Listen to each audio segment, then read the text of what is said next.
नमस्कार, स्वागत है आपका तहलका इंडिया न्यूज में। आपके साथ मैं हूं दिग्विजय सिंह चौहान। उत्तराखंड आज देख रहे हैं आप। खबरों का सिलसिला शुरू करते हैं। सबसे पहले बात करेंगे केदारनाथ यात्रा की। केदारनाथ यात्रा को लेकर स्थिति स्पष्ट हो चुकी है। केदारनाथ के कपाट कब खुलेंगे ये भी तय हो चुका है। आपको हम बता दें कि केदारनाथ यात्रा में हर साल यात्रियों की संख्या में लगातार इजाफा हो चला था और इस बार भी उम्मीद है कि केदारनाथ की यात्रा पर कई श्रद्धालु यहां पहुंचेंगे। 11वें ज्योतिर्लिंग भगवान केदारनाथ के कपाट खुलने की घोषणा पंच केदार गद्दी स्थल ओंकारेश्वर मंदिर उखीमठ में पंचांग गणना के आधार पर की गई है। 9 मई को मेष लग्न में सुबह 5:35 पर भगवान केदारनाथ के कपाट पूरी विधि विधान के साथ खोल दिए जाएंगे। आपको बताते चलें कि हर वर्ष महाशिवरात्रि के पर्व पर केदारनाथ के कपाट खोलने की तिथि घोषित की जाती है। 6 मई को भगवान केदारनाथ की पंचमुखी चल विग्रह डोली केदारनाथ के लिए प्रस्थान करेगी। इसमें प्रथम पड़ाव फाटा, 7 मई को द्वितीय पड़ाव गौरीकुंड, 8 मई को केदारनाथ पहुंचेगी और 9 मई को तड़के सुबह 5:35 पर भगवान केदारनाथ की डोली पूरे विधि विधान के साथ और मंत्रोच्चारण के साथ गर्भगृह में स्थापित हो जाएगी और इसी समय भगवान केदारनाथ के कपाट श्रद्धालुओं के दर्शन के लिए खोल दिए जाएंगे। कपाट खोलने की तिथि घोषित हुआ 9 मई को सुबह 5:30 बजे, उसका 5:35 को कपाट खुलेगा। महाशिवरात्रि के पावन पर्व पर भगवान श्री केदारनाथ जी के कपाट खुलने का सुमुहूर्त उखीमठ ओंकारेश्वर मंदिर उखीमठ गद्दी स्थल में प्रातः 9:30 बजे निकाला गया है। इस वर्ष यात्रा काल 2019 के लिए भगवान श्री केदारनाथ जी के कपाट खुलने की तिथि 9 मई 5:35 पे घोषित हुई है और इस वर्ष यात्रा काल में श्री बद्रीनाथ धाम जी के कपाट खुलने की तिथि 10 मई घोषित हुई है। खबर देहरादून से है, जहां पर प्रदेश की जनता को और देहरादून की जनता को जाम से निजात देने के लिए एक और फ्लाईओवर का उद्घाटन कर दिया गया। आपको बता दें कि इस फ्लाईओवर पर गाड़ियों का दौड़ना शुरू हो चुका है। मुख्यमंत्री त्रिवेंद्र सिंह रावत ने यहां पर देहरादून हरिद्वार हाईवे पर जाम से छुटकारा देने के लिए लोगों के लिए एक फ्लाईओवर की सौगात दी है। ये फ्लाईओवर जनता को समर्पित कर दिया गया।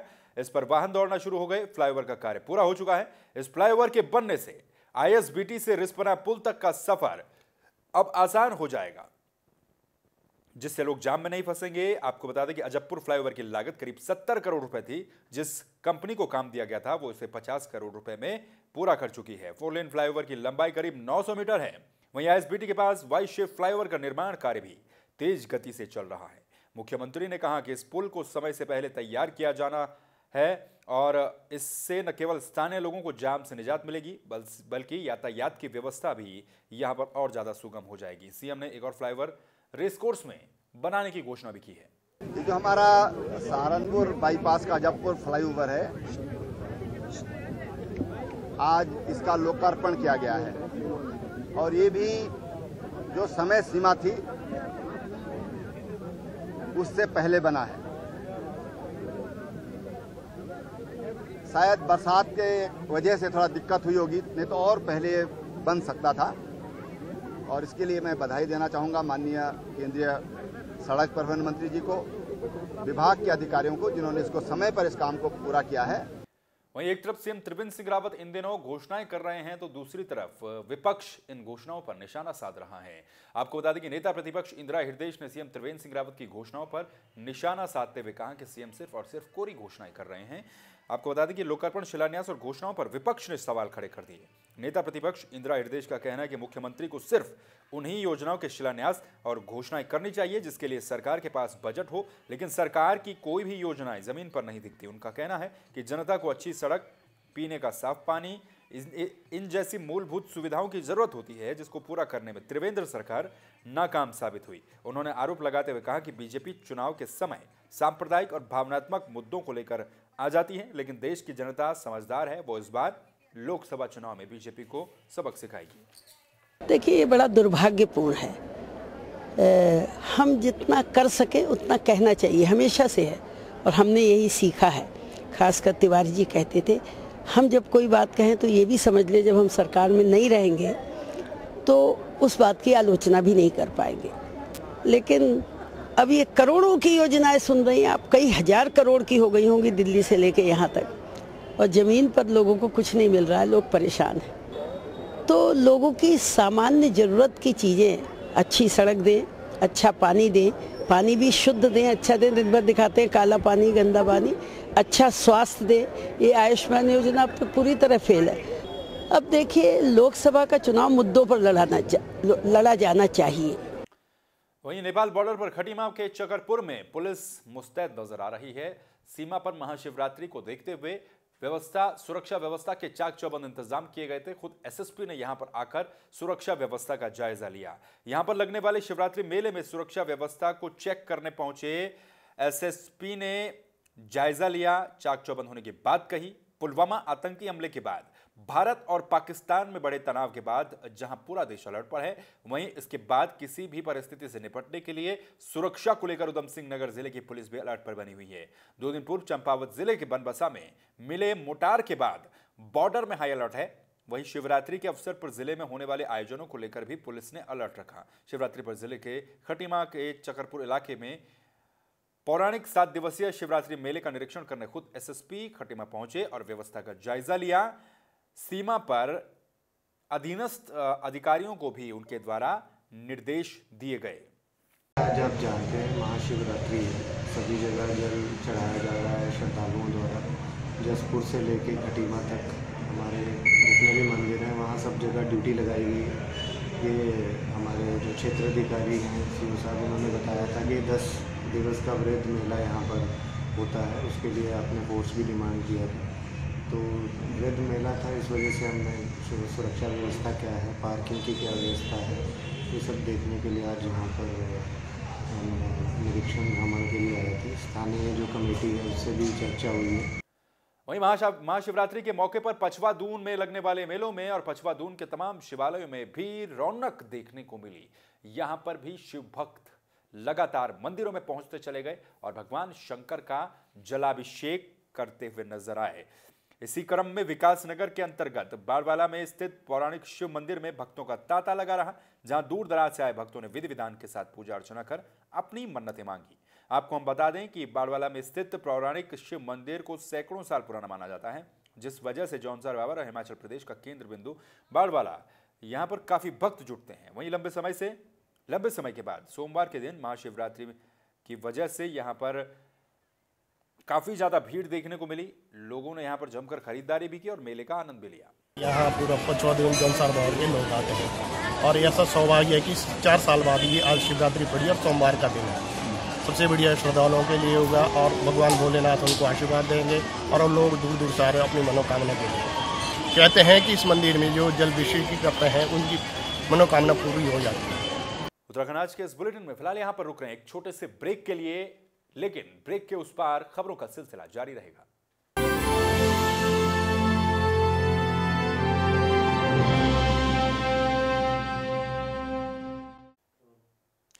ब्रेक के बाद एक बार फिर से आपका स्वागत है। उत्तराखंड आज में खबरों का सिलसिला आगे बढ़ाते हैं और अब आपको दिखाते हैं तस्वीरें महाशिवरात्रि के मौके पर लाल कुआं की।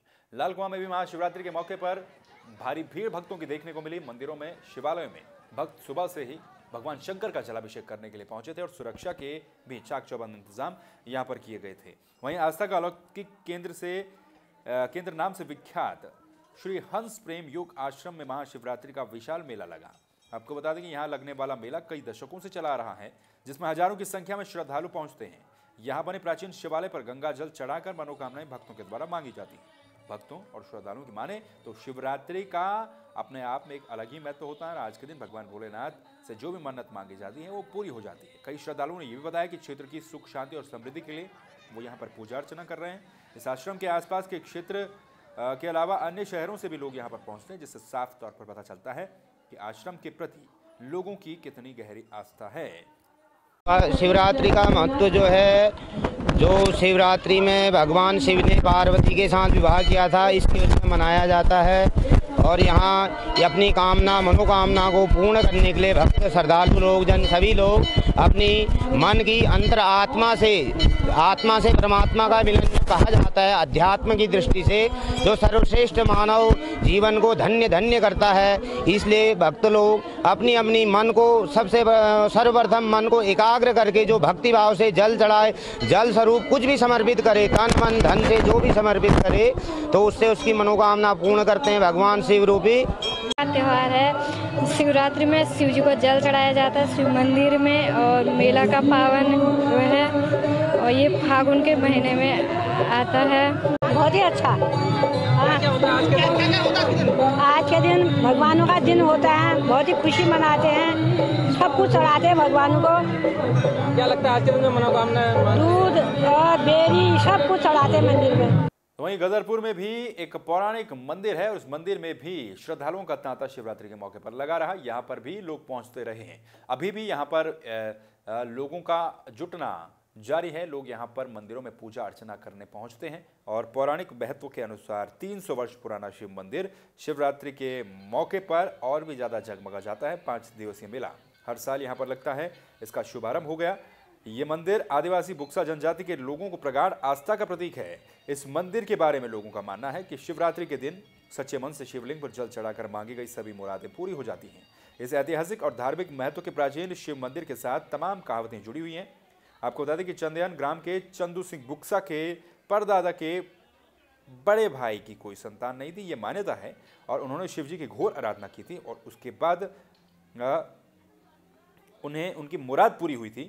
ठीक उसी तरह से इस मंदिर को भी यहाँ पर बसाया गया है। इसीलिए यहाँ पर बुक्सा जनजाति के जो लोग हैं उनकी आस्था बड़ी गहरी मानी जाती है। तो मंदिर मेला है करीब 300 साल से ऊपर हो चुका है।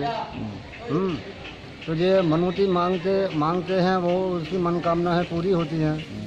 श्रद्धालुओं की भीड़ अब बढ़ती ही जा रही है। जो भी मांगता है वो पूर्ण होती है। लेकिन इसमें जो एक कहावत है तो पूरी ऐसा पहले पुत्र कोई नहीं थे। हमारा आदिवासी में एक ही रहता था। तो फिर जो है ये तुम्हारे गया गए और उसके बाद हिंगलाज गए, हिमालय गए। जब 2-4 जगह घूमे हैं तो जब ये वरदान मिला है शिव जी का, तो जब से ये संतान हमारी चालू हो गई है। अब कम से कम 1-1,500 की संख्या में हमारे परिवार है। मेला तो बहुत जमाने से हो रहा है। हमारे दादा परदादा 4 पीढ़ी से हो रहा है। कोई परंपरा चली आ रही है। बहुत मानता है यहाँ लोगों का, आस्था है, बढ़ती जा रही है हर साल की तरफ। सभी धर्मों के लोग यहाँ पे आते हैं। सभी धर्मों पे आते हैं लोग यहाँ पे। वहीं चंपावत जिले में भी शिवरात्रि का त्यौहार बड़ी ही धूमधाम के साथ मनाया गया। यहाँ पर भी श्रद्धालु दूर दूर से पहुंचे और खास तौर पर यहाँ पर आकर्षण का मुख्य केंद्र शिवलिंग देखने को मिला। आपको हम बता दें कि सुप्रसिद्ध पौराणिक मंदिर बालेश्वर, मानेश्वर, रिकेश्वर के साथ शिव मंदिरों में पवित्र स्थान के लिए शिवलिंग पर जलाभिषेक करने के लिए श्रद्धालुओं का दिन भर तांता लगा रहा। वहीं ब्रह्म कुमारी संस्थान में बनाए गए 7 फीट के रुई के शिव मुख्य आकर्षण का केंद्र रहे। मानेश्वर के साथ कई मंदिरों में यहाँ पर होली गायन भी किया गया। तो वहीं अब आपको तस्वीरें दिखाते हैं चमोली की। चमोली के गोपीनाथ मंदिर में भी श्रद्धालुओं का तांता लगा रहा। इस मंदिर का महत्व भी काफी ज्यादा माना जाता है। भगवान शिव की तपस्थली उत्तराखंड मानी जाती है और उत्तराखंड की कई जगहों पर भगवान शंकर के इसी तरह के पौराणिक और भव्य मंदिर हैं। गोपीनाथ शिव का अद्भुत दिव्य मंदिर भी चमोली में है। उत्तराखंड का दूसरा सबसे ऊंचा प्राचीन मंदिर शिल्प कला और पुरातत्व की दृष्टि से 7वीं सदी का माना जाता है। मान्यता है कि यहीं पर शिव ने कामदेव को तब भस्म किया था जब उसने शिव की तपस्या भंग करने की कोशिश की थी। यूं तो कई सालों से यहाँ पर नियमित पूजा अर्चना होती है, लेकिन शिवरात्रि के दिन यहाँ पर एक विशेष रुद्राभिषेक महादेव का किया जाता है और 8 पहर की अलग अलग पूजा होती है। मंदिर के परिसर में एक विशाल शिव त्रिशूल भी है जो हजारों वर्षों से धूप, वर्षा और बर्फ के बावजूद भी खड़ा है। यह अष्टधातु का मंदिर है और इसकी विशेषता यह है कि कनिष्ठा उंगली से छूने पर त्रिशूल यहाँ पर हिलने लगता है। इस तरह की मान्यताएं यहाँ पर प्रचलित है। ये है आकाश से गिरा है, इसको कहते हैं आकाश भैरव। तो वैसे इसको कहते हैं शिव शक्ति, इसको कहते हैं सेवन शक्ति रूपेण कनिष्ठकान कंपते एते स्पर्श मात्रेण जन्म पाप मुच्यते। इससे स्पर्श करने से दाहिने हाथ की छोटे से स्पर्श करने से जब पाप भूल जाते हैं। यहाँ पर शिवरात्रि में के दिन भगवान शिव की पूजन का विशेष महत्व है। सुबह से ही प्रातः 4 बजे से भक्तों का जमावड़ा लगा हुआ है और अभी तक जिस प्रकार की भक्ति यहाँ के श्रद्धालुओं में है वैसी भक्ति ही भक्ति जिस प्रकार की भक्ति यहाँ की श्रद्धालुओं में है वो एक भगवान शिव की ही उनके ऊपर कृपा है कि लोग आज शिवरात्रि के दिन बढ़ चढ़ करके इस मंदिर में आकर के इस महान उत्सव को मना रहे हैं। वहीं हरिद्वार में गंगा के लिए अपने अनशन को लेकर अभी भी स्वामी आत्मबोधानंद अनशन पर बैठे हुए हैं। इससे पहले भी आपको बता दें कि स्वामी सानंद यानी कि प्रोफेसर जी.डी. अग्रवाल भी गंगा के लिए अनशन करते करते पंचतत्व में विलीन हो गए थे, लेकिन इसके बावजूद भी सरकारें गंगा की ओर कोई ध्यान नहीं दे रही हैं। अभी भी हरिद्वार स्थित मातृ सदन के संत स्वामी आत्मबोधानंद 130 दिन बीत जाने के बाद भी गंगा की स्वच्छता, निर्मलता, अविरलता को लेकर अपने आमरण अनशन पर बैठे हुए हैं। मातृ सदन के 2 संत अभी तक मां गंगा के लिए अपने प्राणों का बलिदान दे चुके हैं। 2010 में मातृ सदन के संत स्वामी निगमानंद ने गंगा की स्वच्छता के लिए अपने प्राण त्याग दिए थे और पिछले साल 11 अक्टूबर को स्वामी ज्ञान स्वरूप सानंद उर्फ प्रोफेसर जी.डी. अग्रवाल ने भी गंगा के लिए प्राण त्याग दिए थे। स्वामी ज्ञान स्वरूप सानंद 112 दिन से अनशन पर बैठे हुए थे, तो वहीं अभी भी आत्मबोधानंद अनशन पर बैठे हुए हैं, लेकिन इसके बावजूद भी कोई ध्यान देने को तैयार नहीं है। स्वामी आत्मबोधानंद ने प्रधानमंत्री नरेंद्र मोदी पर व्यंग भी कसा। और उत्तराखंड आज के इस बुलेटिन में फिलहाल के लिए बस इतना ही, लेकिन बाकी खबरों के लिए आप देखते रहिए तहलका इंडिया न्यूज। नमस्कार।